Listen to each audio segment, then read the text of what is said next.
Do you know about him? कौन है जानते हैं आप? ये है ऑस्ट्रियन मॉन्क, जो कि आज भी फादर ऑफ जेनेटिक्स के नाम से जाने जाते हैं। ये है ग्रिगोर जोहान मेंडल।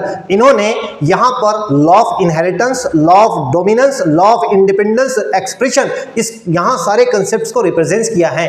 और ये चीज देख रहे हो आप, क्या है? ये है मटर की फलियां, यही जिसे हम पी पॉट्स कहते हैं, यानी मटर के पौधे जो होते हैं। इन्होंने अपना रिसर्च वर्क इससे स्टार्ट किया क्योंकि ये किसान के लड़के थे।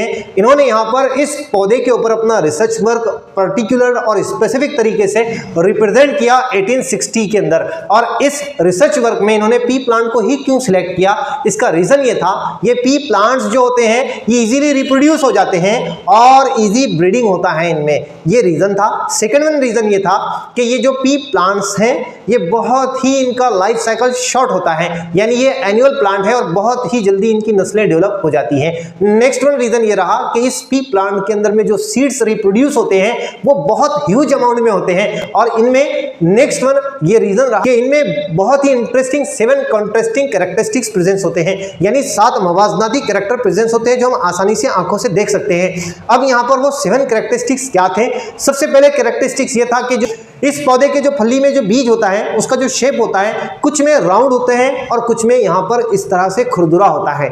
और सेकंड वन, कुछ प्लांट्स के सीड्स जो होते हैं वो येलो कलर के होते हैं और कुछ में यहाँ पर ग्रीन कलर के होते हैं। कुछ प्लांट में ये जो पॉड का शेप है, फली का शेप कुछ इस तरह से होता है, यहाँ पर प्लेन होते हैं, और कुछ में यहाँ पर ये इस तरह से मार्जिनल होते हैं। नेक्स्ट वन, यहाँ पर इस फली का रंग आप देखोगे, ये जो 2 फलियां आपको नजर आ रही हैं, एक ग्रीन है और एक येलो। इस तरह से जो कुछ पौधे होते हैं जिनमें फलियां येलो कलर की होती है, दैट मीन्स यहाँ पे पौधों में, प्लांट्स में येलो कलर के पॉट्स होते हैं और कुछ में ग्रीन होते हैं। ऐसे इनमें कॉन्ट्रास्टिंग कैरेक्टरिस्टिक्स होते हैं। कुछ प्लांट में फ्लावर का जो कलर होता है वो व्हाइट होता है, कुछ में इस तरह से पिंक नजर आते हैं। और नेक्स्ट वन, यहाँ पर पोजीशन ऑफ फ्लावर अगर आप देखोगे, कुछ में एरियल पोजीशन होती है, कुछ में एक्सियल पोजीशन होती है।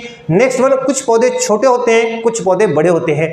अब यहाँ पर इन्होंने लॉ ऑफ इनहेरिटेंस को रिप्रेजेंट किया कि पेरेंट के जो कैरेक्टरिस्टिक्स होते हैं वो नेक्स्ट जनरेशन में ट्रांसफर होते हैं और इसके लिए कुछ फैक्टर रिस्पॉन्सिबल होता है। उस दौर में मेंडल ने इसको फैक्टर कहा था कि पेरेंट में कुछ फैक्टर होता है जो नई जनरेशन में ट्रांसफर होता है। आज हम उनको जीन के नाम से जानते हैं। और यही शुरू इन्होंने लॉ ऑफ डोमिनेंस और रेसिसिव कंसेप्ट्स को भी रिप्रेजेंट किया कि अगर इनका हाइब्रिड किया जाए, जैसे कि यहाँ पर एक contrasting character, monohybrid, dihybrid, cross ratio का अगर कंसेप्ट देखें आप, तो यहाँ पर अगर कोई प्लांट टॉल हो और कोई प्लांट शॉर्ट हो, दोनों प्लांट के अगर हम यहाँ पर हाइब्रिड की जाए, नेक्स्ट जनरेशन में ये किस तरह से कैरेक्टरिस्टिक्स शो करेंगे। अगर जिस कैरेक्टरिस्टिक्स को ये रिप्रेजेंट करते हैं उसको डोमिनेंस कहा जाता है, जो कैरेक्टरिस्टिक्स सप्रेस हो जाते हैं उसको रेसिसिव कहा जाता है। डोमिनेंस रेसिसिव के कंसेप्ट्स